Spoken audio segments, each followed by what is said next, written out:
ఎందుకంటే మనకు already software మీద ఒక ట్యాగ్ ఉంది, అవునా కదా. సరే ఈ ప్రాబ్లమ్స్ ఉంది కదా వాడు చూద్దామని చెప్పేసి ఒక 4 months వాళ్ళ brother deputy MRO Brahmayya sir, అతను కూడా నాకు మంచి బ్రదర్ లాంటి వారు, అతను కూడా చెప్తూ ఉండేవాళ్ళు అనమాట. నేను వెళ్ళలేదు. సరే అలా చెప్తూ ఉంటే సరే వాడు చూద్దాం వీడి బాల్ వదులుచుకుందాం అని చెప్పేసి నేను వాడడం జరిగింది. చాలా మంచి రిజల్ట్ వచ్చింది. సో దాంతోపాటు మా ఫ్యామిలీలో ఉన్న పర్సన్స్ కూడా నేను వాడించడం జరిగింది, చాలా రిజల్ట్ వచ్చింది. సో అప్పుడు బ్రహ్మయ్య సార్ ఎవరైతే డిప్యూటీ ఎంఆర్ఓ ఉన్నారో అతను జూమ్ లింక్ ఒక రోజు నాకు వచ్చింది. నేను కరెక్ట్ అవడానికి మెయిన్ రీజన్ అది అనమాట.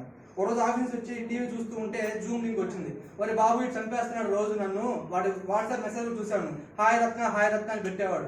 ఎక్కడ చూస్తే ఈ వ్యక్తి నాకు అంటగడతాడు అని చెప్పేసి నేను ఓపెన్ కూడా చేసేవాడు కాదు.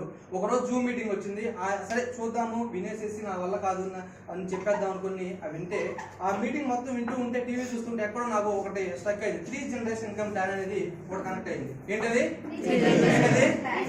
నేను చేసే జాబ్ లో ఒక జనరేషన్ కూడా దిక్కులేదు నాకు, అవునా కదా. ఎప్పుడు జాబ్ ఉంటుంది, ఎప్పుడు పొందో క్లారిటీ లేదు, ఎప్పుడు ఈమెయిల్ వచ్చి నువ్వు అవుట్ అంటారో కూడా తెలియదు. అలాంటి పరిస్థితుల్లో నాకు కనెక్ట్ అయింది ఏంటంటే 3 generation ఇన్కమ్ ప్లాన్. సో 3 తరాలు ఇచ్చి ఎక్కడైనా ఉందా మనకు భూమండలం మీద ఎక్కడైనా ఉందా? సో నాకు అప్ప పాయింట్ కనెక్ట్ అయ్యి నేను పట్టుకోవడం జరిగింది. ఒక 4-5 months స్టార్ట్ చేశాను. రీసెంట్ గా బ్రౌన్ లెటర్ అయ్యాను. నా హైయెస్ట్ ఇన్కమ్ 8,648 రూపాయలు. సో ఇలాంటి అవకాశం అద్భుతం నిజంగా. నేను కూడా అంతకుముందు నా లైఫ్ స్టైల్ ఎలా ఉండేదంటే సాటర్డే సండే వస్తే మంచి లైఫ్ స్టైల్ పబ్బులు షికారులు అలాంటివి ఉండేది.